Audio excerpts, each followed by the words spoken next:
L'américain Whirlpool annonce la fermeture de son usine à Amiens. Comment est-ce qu'on peut être motivé après une annonce pareille? Je pense que ça va être difficile pour tout le monde.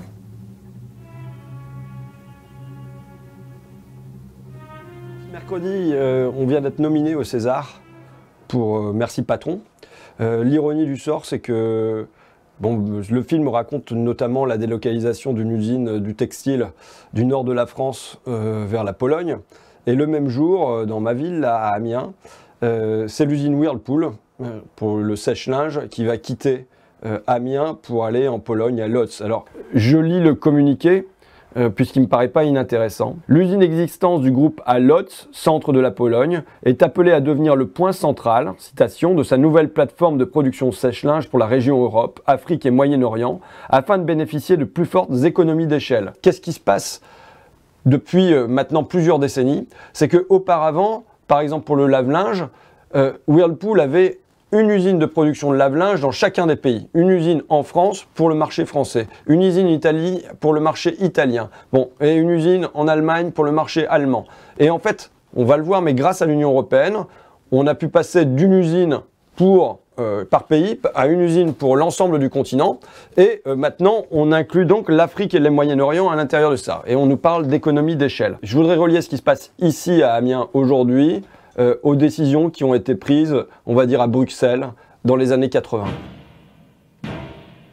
Je suis tombé par exemple sur des articles concernant la European Roundtable. La European Roundtable, c'est le principal lobby européen des patrons qui rassemble une quarantaine de patrons de Volvo, de Nestlé et donc de Whirlpool, puisque c'était à l'époque Wiesedecker dans les années 80, le PDG de Whirlpool qui présidait aussi la European Roundtable. Je pense qu'il faut donner des visages à l'adversaire. Et dès 1989, le PDG de Whirlpool le prédisait.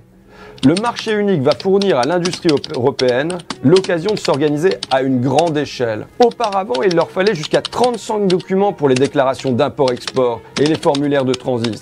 S'occuper de cette paperasse rendait le voyage 3 à 5 fois plus long que nécessaire et le coût de ces opérations administratives équivalait à 3% de la valeur commerciale des produits. Donc voilà, il dit... Ça prenait du temps de faire ces paperasses, les camions roulaient trop lentement, donc tout ça, ça amputait la plus-value. Et donc si on arrive à éliminer tout ça, on va pouvoir gagner de la plus-value. C'est ce qui se passe et ce qui rend, encore une fois, les délocalisations rentables.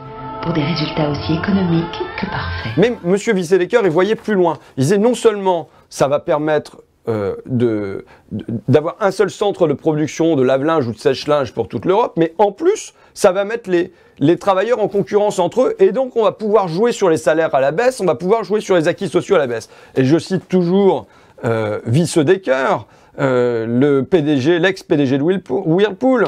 Les coûts sociaux en Europe nuisent à la compétitivité.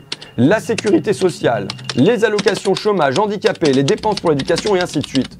Aussi, on doit trouver les moyens d'avoir une industrie européenne compétitive grâce à des changements politiques. Eh bien, le fait d'ouvrir les frontières et de pouvoir avoir des travailleurs qui sont ainsi mis en concurrence entre eux, on voit bien le gain que ça a en termes de changement politique. Les changements politiques se font de manière contrainte puisqu'on nous dit qu'on n'est pas compétitif par rapport aux Polonais, on n'est pas compétitif par rapport aux Roumains et ainsi de suite.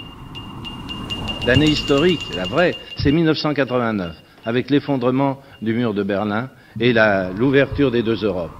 Il faut ouvrir nos frontières à ces pays. Et Jacques Delors, qu'est-ce qu'il dit? Il dit oui, vous avez bien raison, parce que si on ne fait pas ça, ça veut dire qu'on ne pourra pas tirer tous les bénéfices du grand marché intérieur si l'on ne peut pas circuler plus vite et moins cher dans toute l'Europe. Et par conséquent, nous avons proposé au Conseil des ministres un programme ambitieux d'infrastructure. Ça sera le Trans-Europe Network, 12 000 km d'autoroute. Pourquoi? Pour pouvoir conduire plus vite les marchandises d'un point à l'autre de l'Europe et ainsi rendre les délocalisations rentables. Monsieur Wiesedecker, il a eu une vision dans les années 80. Il a mis en œuvre avec l'aide de Jacques Delors et la Commission européenne et avec, on y reviendra, mais la complicité des dirigeants politiques.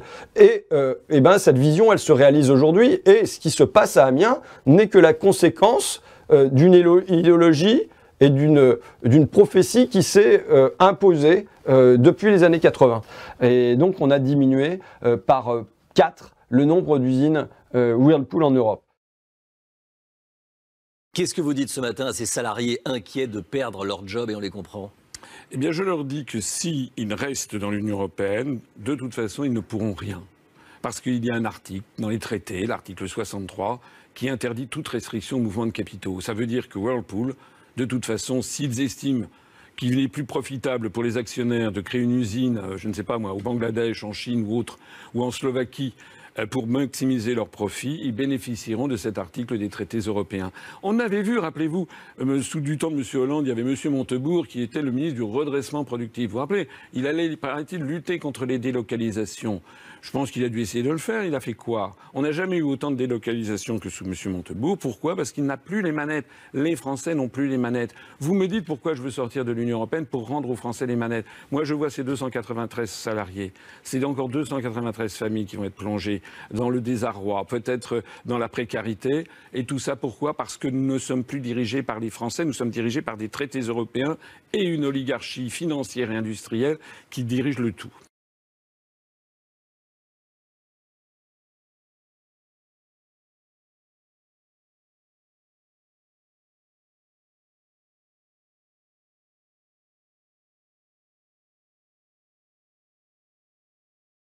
Qu'est-ce que je proposerais si j'étais député?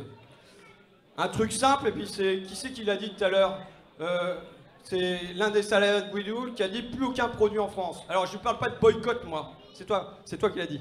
Je parle pas seulement de boycott, parce que le boycott c'est un truc individuel. C'est chacun qui va faire son geste au supermarché, et on sait que massivement ça marche pas. Je parle d'une loi, moi, d'une loi qui interdit tout produit pour Whirlpool sur le territoire français.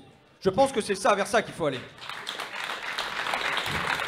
Si on n'est pas assez bon pour produire, pourquoi on serait assez con pour les acheter? Je compte bien, par exemple, si les Whirlpool arrivaient et que j'étais à l'Assemblée nationale, opérer une marche qui nous mène de Amiens jusqu'à Paris, rassembler du monde, avoir un meeting devant l'Assemblée nationale qui rassemble 10, 20 000, 50 000 personnes pour venir poser cette question de l'interdiction des produits Whirlpool sur le territoire français, de manière à créer un rapport de force, et que ma voix à l'intérieur de l'Assemblée nationale, parce que je serai tout seul, enfin on ne sera pas nombreux à porter ça, et bien que ma voix elle sera renforcée par vos 10 000, 20 000, 100 000 voix dehors.